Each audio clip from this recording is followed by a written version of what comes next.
మీనరాశి. ఈ మీనరాశి వారికి అందరికీ కూడా ఏలినాటి శని జరుగుతుంది.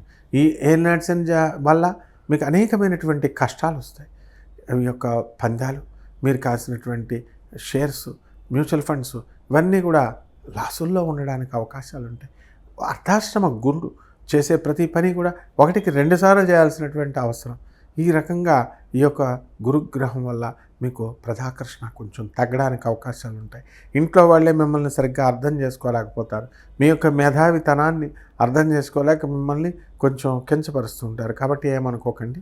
అదేవిధంగా ఈ యొక్క మీనరాశి వారందరూ కూడా ఊర్లు వెళ్ళడం, అనేకమైనటువంటి తీర్థయాత్రలు, ఈ యొక్క క్యాసినోస్ ఇలా వెళ్ళడం అనేటటువంటివి జరుగుతాయి. భార్య అనారోగ్యం గురించి ఆలోచించడం అనేటటువంటిది ప్రారంభిస్తారు. అందువలన ఈ యొక్క మీనరాశి వారికి అందరికీ కూడా గురు జపం చేసుకోండి, గురు స్తోత్రాలు చదవండి.